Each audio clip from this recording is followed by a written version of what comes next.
What is going on, my super sandwiches? Rhymestyle here, and today I'm joined by a new guest on my channel, Real to Real, otherwise known as Mark. And I think I'll call you Mark for the rest of this video, because Real to Real, if I say that too fast, because you know me, I speak very, very fast sometimes, I can get tongue twisted and stuff like that.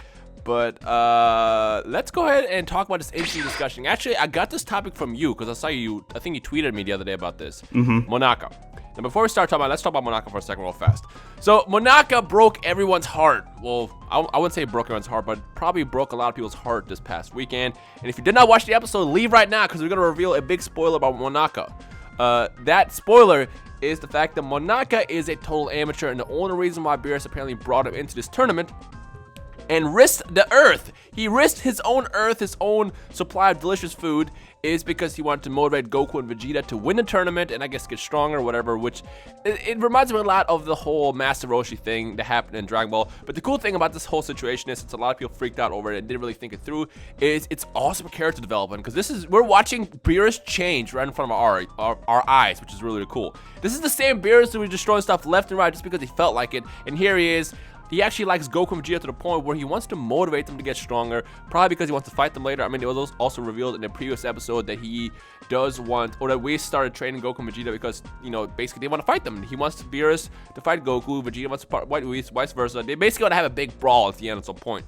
Either way, it's cool to see that Beerus is changing, his character developed to the point where he cares about Goku and Vegeta finally, which is funny because literally like 5 days ago, he was blowing them up because he thought, you know, they made noise and woke him up when Champa arrived. Exactly. Yeah, but Monaka actually might not be that useless. We know that in a future episode, and again, small spoiler, in a future episode, somebody's going to appear when a certain something happens. There's going to be a certain rampage after the tournament ends. Well, I don't even want to call it a rampage because we don't really know what's going to happen. It's going to be something that's going to be kind of crazy in terms of like, oh snap, is this really happening right now? And all the episode title said, or the description said, was somebody steps on stage. Now, a lot of people have already speculated, oh, it's gotta be, you know, Gohan, oh, Trunks is gonna show up, oh, so-and-so is gonna show up. There's a lot of speculation out there that's, you know, going around saying that, but not many people are saying Monaka. Lots of autos. Me and Mark think otherwise. We actually think it's actually gonna be Monaka who steps into the ring despite being a total amateur. And Mark, do you want to actually just jump into this conversation now of why you think it's him? Oh yeah, well, first of all, I feel like it's a total Toriyama move. I mean, he's already kind of pulled the rug out from under us with like, okay, Monaka's not really that strong. He's not really gonna make any difference in this tournament. He's not gonna save anyone. He's not gonna save Earth or anybody in Universe 6 or Universe 7 or anything. And obviously, Champa's made it really very clear that if like if they lose the tournament, he's going to kill everyone. He's going to be so mad because he cannot have Earth. He can't do this stuff. But honestly, if you think about Monaka and his character, like there's a couple of points like I really have to mention in terms of like Monaka's character and why specifically Beerus might have actually chose Monaka. I think like before we actually started recording, you told me like, I didn't know this, but Monaka is actually kind of a pun off a food name, right? Is that right? Yeah, it's a Japanese sweet made of azuki bean jam filled sandwich between two thin crisp wafers made from mochi. And it's like, well, that's a bit of a definition, but yeah, okay. It's kind of a weird one. But like the way I think of it is like, so I'm pretty sure they also said that like Monaka comes from the planet Sweets or something like that in that sense. So like, and if we remember back from the very first episode, I think, of Dragon Ball Super, and this is actually really interesting to think of.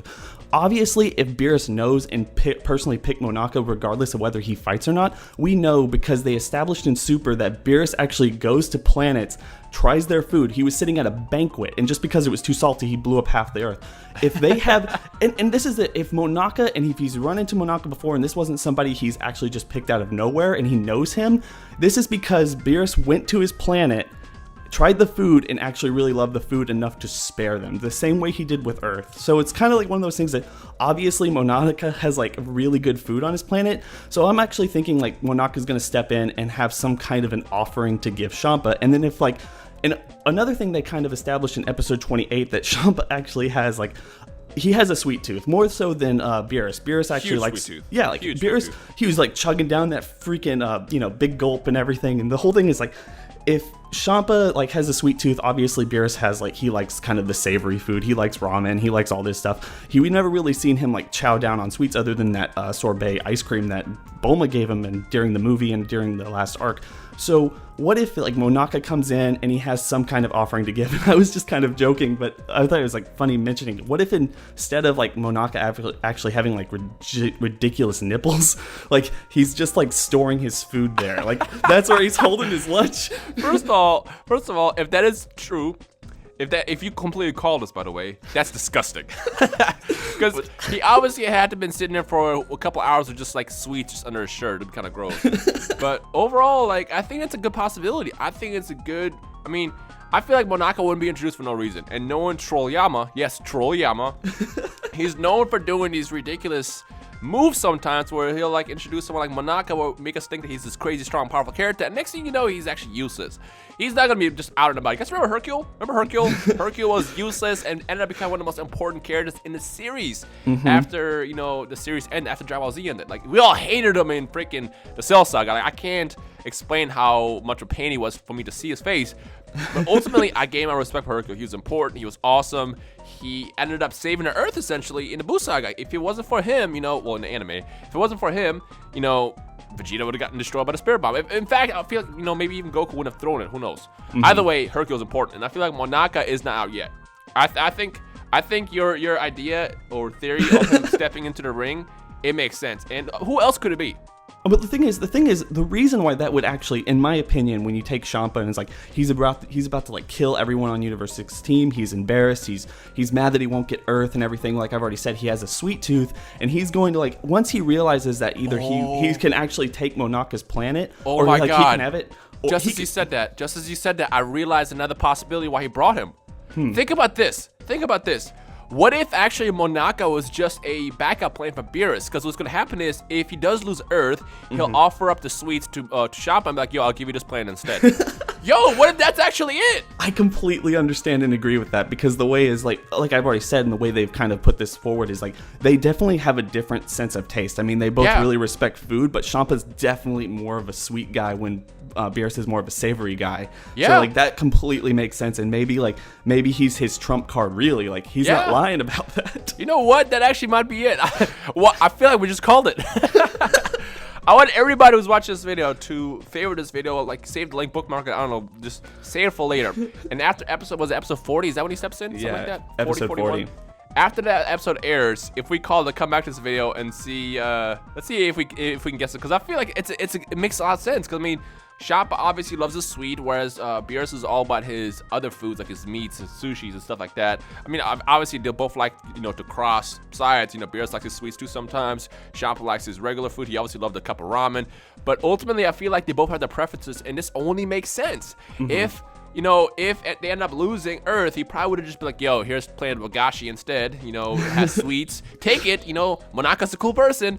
Let me keep Earth, and I guarantee you that's how it would have turned out. Like I'm just telling you, if you agree with this, like honestly, I'm really liking this idea. If anyone has gotten this far and like agrees with this, please like comment down below and put hashtag nipple candy. Nipple candy. Actually, yeah, I want to hear from you guys as well what you guys think about that theory. So if that actually is the case, and Monaka really is the big underdog here, the big secret, the backup plan for Beerus, what do you guys think about that? If that's the story, if that's the direction the story would go, would you guys like that or not? Like I said, personally, I love it. It makes sense. It makes a lot of sense actually, based on Champa's and Beerus's characters. It makes a lot of sense. Beerus should get the Earth. Champa can have Planet Wagashi because no one really cares about that. And I feel like what'll probably even happen is they'll probably just use the Super Dragon Balls ultimately to swap that planet into Universe 6. Yeah, and they don't care. Obviously, Beerus doesn't care. And I just want to make this point, like real quick. It's like in this, like one thing I really think of is, we know Hit wants the cube and everything. This is just another theory I have. If Monaka is the one who steps up and interrupts everyone, it would give it would give some time for Hit to steal the cube and probably lead us into the next arc. Ooh, that could be interesting too. Yeah. I wonder if that's actually going to happen. Huh. I mean, like, they've already established, they've taken their time to establish that he wants that cube. Yeah. And if anyone distracts Champa from actually killing everyone on Universe 6, and like if it's Monaka with his nipple candy, like he's going to like, Hit's a smart enough guy, he'll take the hint and leave. Yeah, because we even saw Frost trying to do the same thing a couple episodes ago, but obviously Hit is a smarter person there, and he's the one who stopped it. But it makes sense. It makes sense. Yeah. That's very interesting. Oh my gosh, I'm excited. I feel like this is exactly what a story is going to go to, and if we called it, I'm going to do a backflip when this episode airs. But I don't know. what do you guys think? To those who are watching this, do you guys agree, disagree with this theory? Do you have a theory of your own? Feel free to drop a comment below, letting us know what you think is going to happen. Mark, do you want to say anything else? No, I'm good. Thanks, man. All right, I want everybody to check out Mark as well. He has some pretty awesome content. I will link his channel in the description below. I want you guys to blow his channel up. Go explode his subscriber button with spirit bombs or whatever, and check out his videos as well, because he's got some very awesome content. On top of it, like I said, this is his theory right here. He came up with this idea, so if you like this idea in theory, subscribe to Mark. But other than that, let us know what's going on. If you enjoyed today's video, of course, make sure to leave a like right below. And other than that, I hope you guys enjoy the rest of the day. This has been Mark and Rhymestyle, and we'll see you guys in the comment section below.